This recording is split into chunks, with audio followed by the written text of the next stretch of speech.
Hello. Filming this on her birthday. Today just happens to be her birthday and I'm filming this today. I don't know if I find that really funny or not. But it's been 29 years of dealing with my abuser and 2 months since she went on a plane back to Germany, 3,000 miles away, across the Atlantic Ocean. And you would think peace is finally here. But oh no. I've known this woman for 29 years. I've known her game for 29 years. I played it every single day for almost 29 years. There is no peace and quiet with this woman. There is no peace and quiet with abusers in general, to be quite frank. When y'all saw the first video that I made when she first left, a lot of you were incredibly confused and like, wait a second, what, she's being abused? What is this? I have a playlist with as much information as there is possible. I'll also link that playlist down below. You can watch that when you're finished watching this. I never made a full video all in one place, especially of this like 3-year journey of this back and forth, which will eventually come, I hope, but yeah, you can check that out. And a lot of you were so happy in that video as much as me, so thank you for that. But yeah, so it's been 2 months, almost, give it a couple of days, and I knew, again, I've been playing this game with her for 29 years, I knew peace and quiet was not going to be long. And I was stressing that night. I was awake. I could not get to sleep, really, until I knew that eventually she would have landed. I think I managed to get to sleep when she landed, but I knew it was going to be a while before, if I was going to get any sort of confirmation that she was there. I didn't know if I was going to get an email. 3 hours after landing time, do I get an email that says she's there? Yes. I also get an email from the family friend that she's crying her eyes out and she wants to come back. No, absolutely not. I knew that this would happen. I don't know if I knew that it was going to be so soon. But this became a thing. Round 1 of the game became a thing for practically a whole weekend.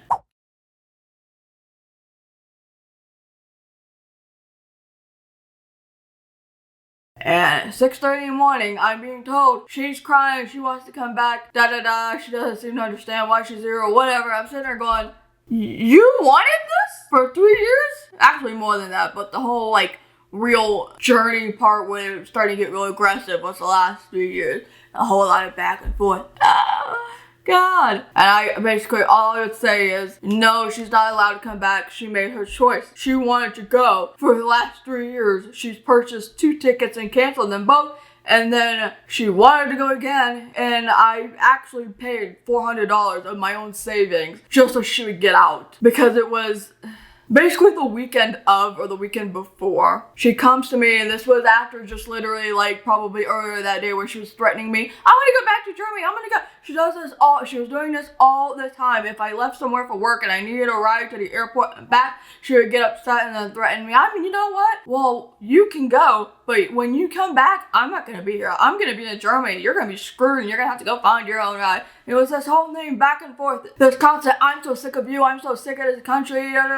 Slurs thrown around even. And then that weekend or weekend before, she tries to give me the sob story where she's coming into my room. She's like, please let me stay tonight. And I'm like, I mean, there's what can I do? Because I don't have the consistent work. I don't have the money to be able to get out on my own. I can't even afford the rent in this place that is a family apartment of ours, and this is one of the cheapest apartments around. I was just like, well, you know what? Fine. But you know what you can do? Switch rooms with me. I get this room that I should have had to begin with because it has the big window with the good lighting for YouTube, because I need to work. I'm the only one working besides my dad, but he's never here. Like, I'm the only one working. You don't do anything. You don't pay anything in this apartment. You don't pay anything for the car. You don't pay anything for the bills. Everything that you own is paid for by me and my dad. So fine, let me actually be able to do the work that I need to do, because I can't do it because I can't function in my other room where there's no good lighting. She was like, yay, fine. She was like so ecstatic about it. Was I really believing it? No, not really.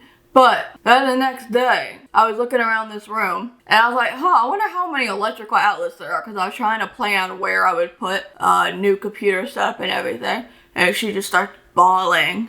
And I knew right there and then she was going to change her mind again. And then my dad comes home from work because he's on a 34-hour break. And the second he sits down, lo and behold, she says, take me to the airport. I want out of here. this whole thing with you sobbing on my bed in my room, and we were so done. I especially was done because I was like, you come in here and you want this and that, and you tell me this, you begging me to stay here again for like the 500th time. We were like, fine, we'll go to the airport. We did all that jazz, whatever. It was just, so to have an email from someone I don't even know, mind you, being like, she wants to come back and I'm like, no, I told him everything. I was like, I've even had discussions with him before about this because there's been other stuff with this family that's just been a bunch of lies and back and forth, and I'm like, well, now I know how you obtain these traits, right? I was just like, no, this woman has been an abuser. She has abused me since I was a child, physically, mentally, emotionally, screaming at me, slamming things, abusing me in public, etc., etc. And he would still just be like, but she's your mom, please think about it. I'm like, hell no, she's not, and I've already thought about it for a long time. Believe me, 29 plus years, I thought about it to the point where I couldn't see a way out, and I was this close to doing very bad things that obviously I won't get into detail about because nobody needs to hear it, and also I don't want to get demonetized. But it was just like this whole thing back and forth, like he wasn't comprehending it. And my dad is included in the emails as well. So he starts to give the same story, basically repeating everything I said. Lo and behold, my dad gets listened to. I don't know what it is that's happened. I know what it is. That's a rhetorical question. But when it comes to me explaining things, nobody listens to me. Nobody believes me when I say it. But let my dad hop into the situation, and everybody's like, oh, okay. Anyway, at some point, everything's a blur. The timeline is going to be a blur. But I also remember after that first, round one, the family friend was like, okay, let's just get through Easter weekend and we'll see how she feels. To which I was like, okay, but nope, we're not changing our minds. And then around 1.5, really, she's still crying. She misses being there. She doesn't actually want to be here. And once again, I'm just like, I don't care. They're like, well, your grandpa's exhausted. I'm like, you've had her for 2 days. I've dealt with her for so long. I dealt with the hits, I dealt with the slaps, I dealt with the screaming, I dealt with the thing slamming, I dealt with the objects thrown at me. I dealt with all of this for 29 years. But he's exhausted? Of 2 days? Of what? Also, keep in mind that my grandpa's not saying anything to me during all this, even though we have each other on Facebook and we've had conversations, while we've been friends on Facebook. So it's just like, okay, you want to run around with your tail between your legs during all this, right? And it was just still this back and forth, like she's crying about it, she doesn't want to be here, and I'm just like, why are you people so adamant on trying to send back somebody who abuses me? Why do you want the suspect so badly to come back to a place to where the victim is so you can just let her continue to do everything? And at some point I threatened legal action, and I was gonna get a lawyer, I was gonna get a restraining order or whatever. So finally the family friend's like, okay, yeah, you know what, you're right, I don't condone any of this, I don't want to talk about it anymore, the discussion is over, I don't care. So great, so I'm like, yay, peace and quiet again, I'm not gonna have to deal with this anymore. So it was peace and quiet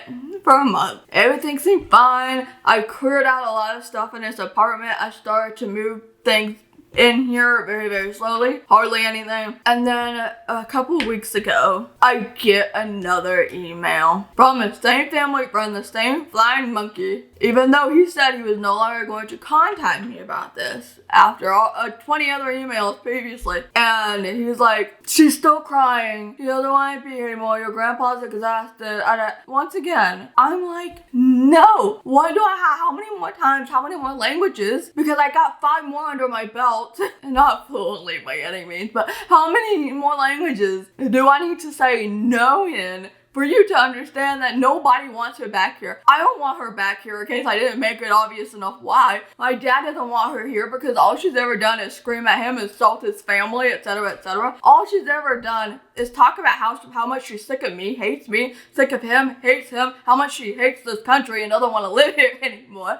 And here she is like, or here the flying monkey is like, well, you know, she has an apartment there. Again, no, she does not. She does not pay for any of this. Absolutely not. She has a marriage there. And no, that marriage sailed its ship along. The ship sailed a very long time ago. And nothing's there. It was merely out of convenience and legal reasons because there's no money for divorce. And then, at some point in this email, he tells me, she said, how about if she goes to live with that friend that y'all had once, a very long time ago, and she could go live with her and her family.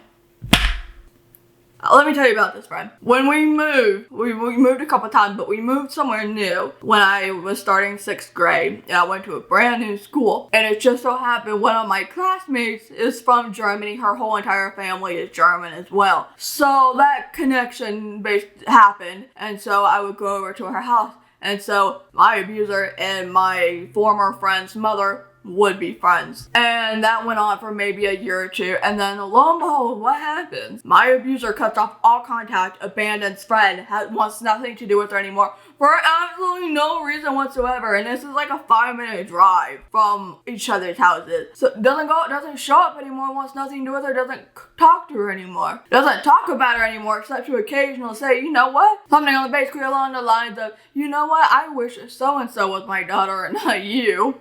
Okay, great, thanks. I wish somebody else was my mother and not you, but okay. It's just so funny to me. Like, this is this fantasy world that this woman lives in, right? That she's made up in her head. That you think that you can just show up at the doorstep of somebody that you abandoned 15 years ago. And you can just be like, yeah, so I'm gonna come live with you with no money, no job. I'm definitely not gonna get a job because I don't want to work in this country, You really, what fantasy world are you living in where that's going to work for you? And also, imagine that. I mean, when I answered the email, when I responded to that part specifically, I was like, well, first of all, they're not friends. Nice try. Abuser abandoned her for no reason whatsoever. Secondly, you all can talk about that if you want. Leave me out of it. But also, here's the thing. Imagine that it did happen, right? Eventually, she's going to get thrown out because, again, she doesn't have a job. She doesn't work. She doesn't want to work in this country. She doesn't want to do anything that a 50-year-old person should probably be doing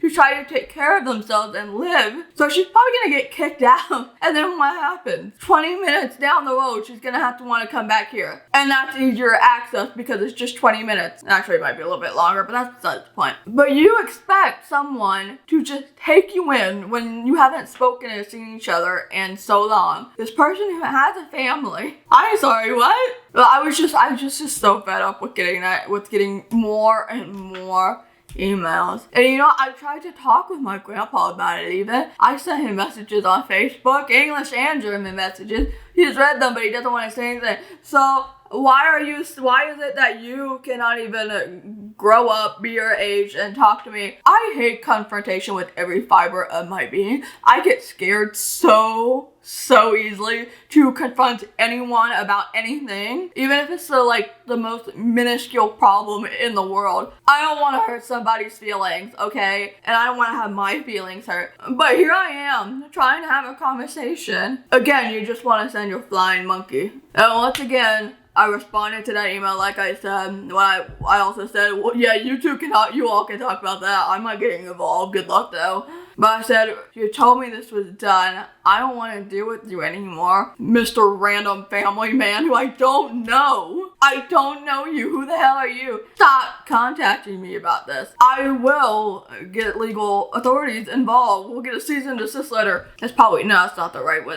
Get a restraining order or something. I've sent one cease and desist letter in my life before though. I will send something along the lines that again if I have to. Was I actually going to? I don't know. But if you want to threaten someone, it works. But the round 1.5 was so stressful, and then finally everything was calming down because this was all happening at the same time of another sort of harassing, stalking situation, and then everything was fine. And then once round 2 starts happening and I'm freaking out all over again, I'm stressed out, I'm like, oh my god, what is she gonna do? What if she actually gets a plan and then comes over here and what the heck am I gonna do? You know, finally there's some sort of peace. You all have been telling me in my videos, you look so much better. better. Which almost sounds like an insult, but considering the situation, no, that's a good thing. You look so much happier, you're glowing. Which really is thanks to Charlotte Tilbury and Auric, two makeup companies, but thank you.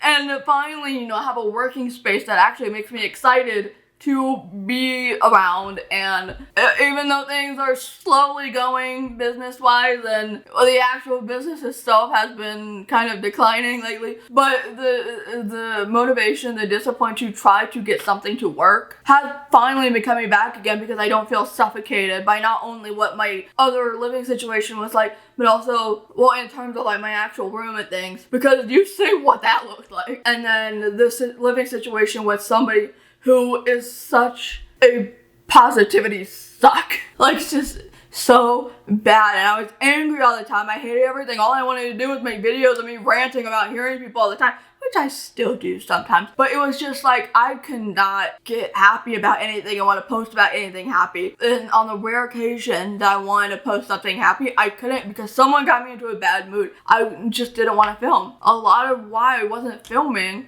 was just because of all this. I mean, part of it was like all my other health problems, right? But a large portion of it was the mental health part with dealing with this nonsense. And the last 2 months, even my dad said this, to which I was like, please, I don't want to talk about her because somebody's going to send me an email. They're going to know. And I was just like, it's just been so peaceful. I can do whatever the hell I want. I can make food at 2 in the morning and no one's going to yell at me for it. Like, hello? Why would I want that back here? And why are you so adamant on bringing that back here? But you know what I also learned? She wasn't telling the truth about everything. Because of course she wasn't. Abusers don't. So she made it seem like we just shoved her onto a plane and made her go. Well, no. She is the one that's been doing this back and forth with us. She's been abusing and that. But of course she wasn't going to tell people that. She is going to turn it around and make it look like we're the bad guys and she's the innocent one. That's a separate video for the future, because holy crap. Which explains a lot of the emails that I was getting, or a lot of the portions of the emails that I was getting, because they're just like, I don't understand why. Even when I was saying, hi,